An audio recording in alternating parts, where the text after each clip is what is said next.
مفتی صاحب، Los Angeles میں آگ بے قابو ہو گئی ہے، کچھ مسلمانوں کو اس پر خوشی ہو رہی ہے اور کچھ انسانی جانوں کے ضیاع پر بہت غمگین دکھائی دے رہے ہیں، سے کچھ بڑے ظالم لوگوں کے گھر بھی جلے ہیں، اس پر کیا رد عمل دینا چاہیے؟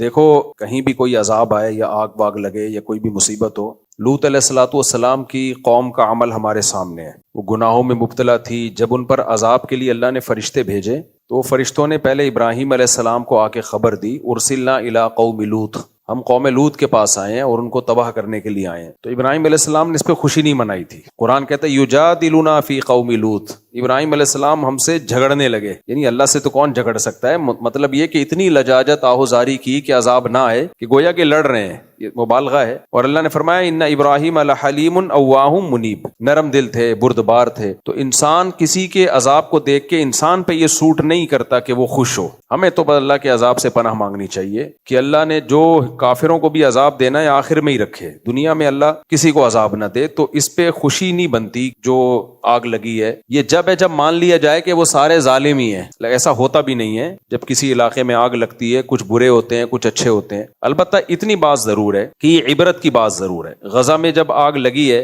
جو روزانہ آگ لگ رہی ہے، روزانہ بم برسائے جا رہے ہیں جس میں معصوم بچے جل رہے ہیں، اس آگ پہ کوئی نہیں روتا۔ یہاں جب آگ لگی ہے تو پورے میڈیا نے اس کو فوکس کیا ہوا ہے، کوریج۔ تو ہم یہ نہیں کہہ رہے کہ اس آگ کو آپ کوریج نہ دیں، اس کو بجھانے کی کوشش نہ کریں۔ یہ جیسے انسان ہیں تو غزہ میں رہنے والے بچے، عورتیں، وہ بھی تو انسان ہیں، ان کے بارے میں خاموشی اختیار کر لینا، بلکہ اور اسرائیل کو اپریشیٹ کرنا، پروموٹ کرنا، اس کی مدد کرنا، تو پھر انتقام کی اللہ کی آگ بھی جوش میں آتی ہے۔ اور اللہ بتاتا ہے کہ تم جو کر سکتے ہو تم کرو، میں جو کر سکتا ہوں وہ میں کروں گا۔ وَمَكَرُوا وَمَكَرَ اللَّهُ واللہ خیر الماکرین۔ اللہ کہتے ہیں یہ میرے خلاف تدبیریں کرتے ہیں تو میں بھی تدبیر کرنے والا ہوں، اور میری تدبیر ان سے زیادہ پاورفل ہوتی ہے۔ تو ہم اس آگ پہ ہرگز خوش نہیں ہیں، اللہ اس آگ کو جلدی بجھا دے۔ بہت سے بے گناہ لوگ بھی ہوں گے اور بہت سے ظالم بھی ہوں گے، جیسے انہوں نے کہا کچھ ظالم صحافی جو ہے وہ اسرائیل کے اس عمل کو اپریشیٹ کرتے ہیں جو وہ غزہ میں جو کچھ کر رہا ہے، تو ان صحافیوں کے گھر بھی جلے ہیں۔ نہ چلتے اچھا تھا، ویسے ہی اللہ ان کو ہدایت دے دیتا۔ لیکن یہ عبرت کی بات بہرحال ہے کہ اللہ جو عرش پر ہے وہ